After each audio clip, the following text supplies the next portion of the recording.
Ei meninos, tudo bom? Como é que vocês estão? Vamos aqui trabalhar um pouquinho mais?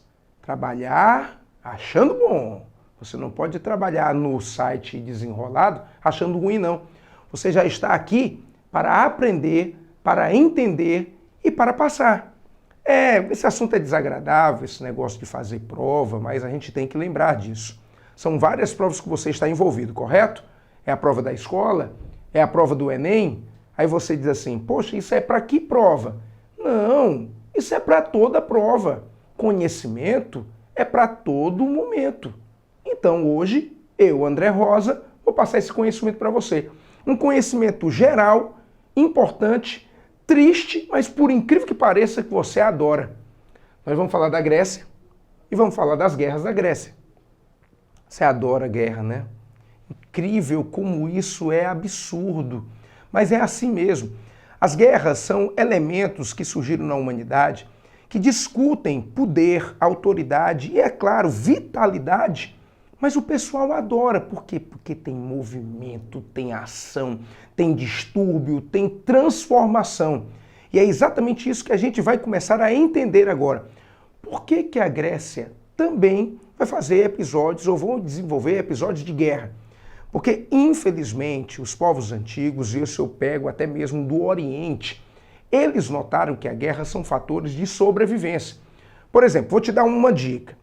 Existia um povo, por exemplo, na região ali, que hoje é o Iraque, mas antigamente era chamado de Mesopotâmia, que era um povo chamado de assírios.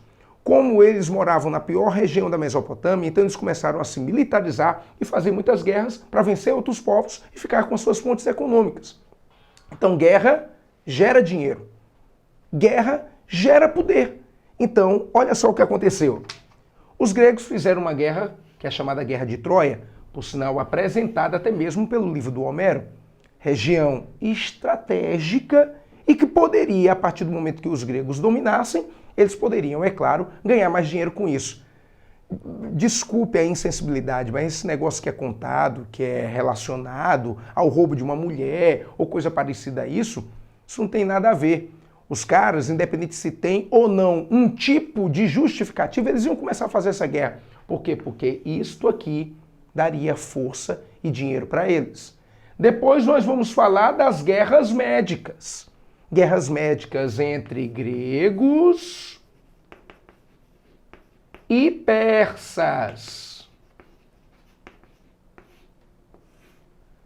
Os persas eram muito conquistadores, eram muito poderosos, mas eles vão acabar enfrentando os gregos que começaram a fazer uma coisa que nunca tinham feito.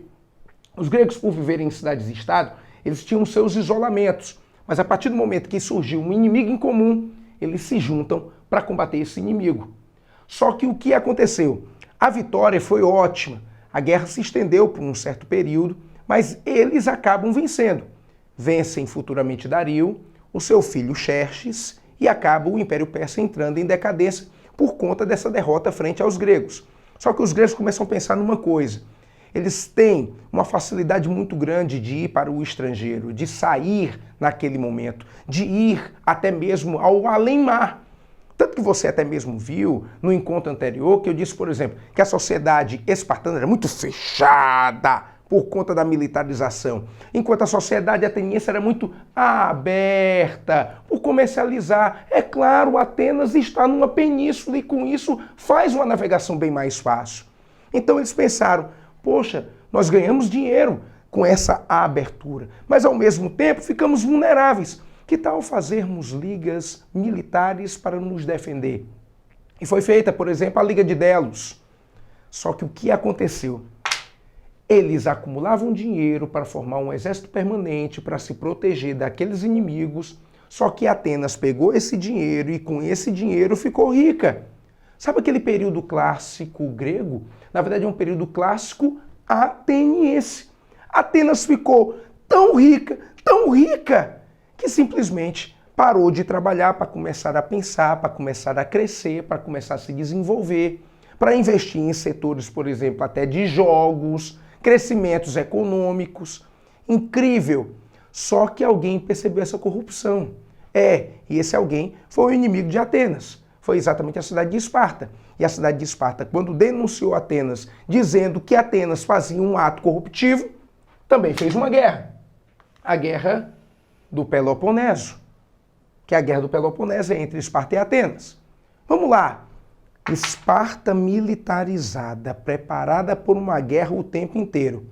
Atenas aberta, democrática, só gostava de filosofar. Você acha que nessa guerra Esparta vai perder? Hã? Fala mais alto, por favor, eu não estou te escutando direito. É porque passou um ônibus agora. Tá.